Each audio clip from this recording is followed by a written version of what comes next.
Welcome to Phantom Cobweb Studio.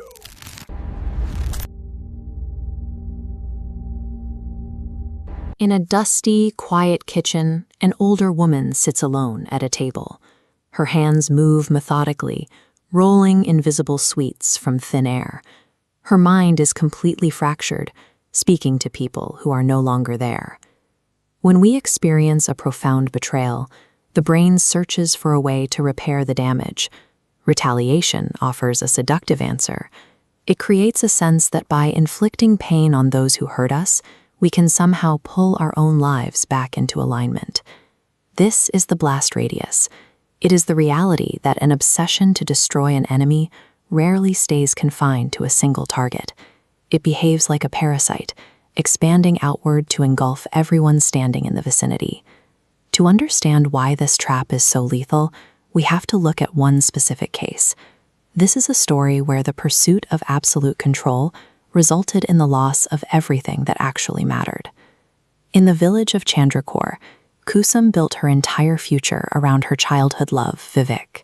But when Vivek moved to the city, he abruptly cut ties, leaving Kusum behind to marry a woman from a wealthier family named Riya. While Vivek enjoyed a prosperous, comfortable life in the city, Kusum faced a much harsher reality. She was widowed shortly after her marriage and spent the next 20 years struggling to raise her son, Arav, entirely on her own. The breaking point came during a chance encounter years later.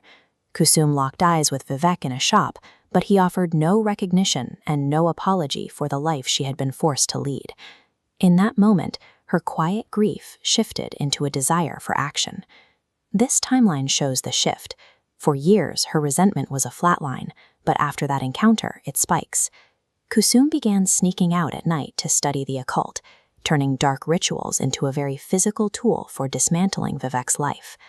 When reality offers no path to justice, the promise of supernatural dominance becomes an irresistible coping mechanism. It provides a way to feel powerful when everything else has been taken away. Kusum didn't target Vivek directly. She focused her attention on his daughter, Neha, choosing to strike at the person most precious to him. The mechanism for this plan was surprisingly domestic. Kusum used homemade sweets as the delivery system, turning a symbol of maternal care into a vessel for a curse. Through these sweets, Kusum forced a deep, obsessive love between Neha and her own son, Arav. This manufactured romance drew Neha away from her own home, ensuring she was distracted and isolated, while Kusum began a separate, slower, dark ritual against Neha's mother, Riya. The plan worked. As Riya's health failed in the hospital, Neha remained elsewhere, caught in the romance Kusum had engineered. Kusum took the most fundamental human connections, the bond of motherhood, the sharing of food, and young, innocent love, and used them as weapons of high-precision hatred. Riya soon died. Kusum had succeeded in breaking the foundation of Vivek's family, achieving exactly what she had set out to do. At this point, the grudge should have been satisfied. The person who took Vivek away from Kusum was gone, and the score was settled. But the satisfaction of revenge is brief. As this chart shows, the initial spike of relief plummets into a hunger for more destruction. RF begged her to stop, but Kusum had already decided Neha would die next, even if her own son's future was swallowed.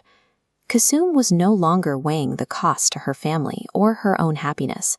The process of the ritual had become her only priority, a momentum she no longer seemed capable of stopping. The end came when Neha visited Kusum's home one last time. Kusum fed her a final poisoned meal, leading to the girl's terrified and agonizing death just a few days later. When the news reached Kusum, she smiled. In her mind, she had finally won. She had completely dismantled Vivek's world and balanced the scales of her own life. But the impact of that blow traveled right back to her. Arav, unable to live with the loss of the woman he loved or the reality of what his mother had done, took his own life in the family home.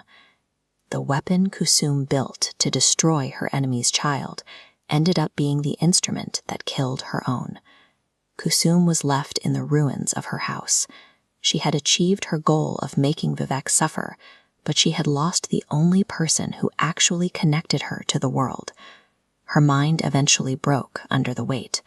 She is now trapped in the loop we saw at the beginning, preparing sweets for a son and a rival who are long gone.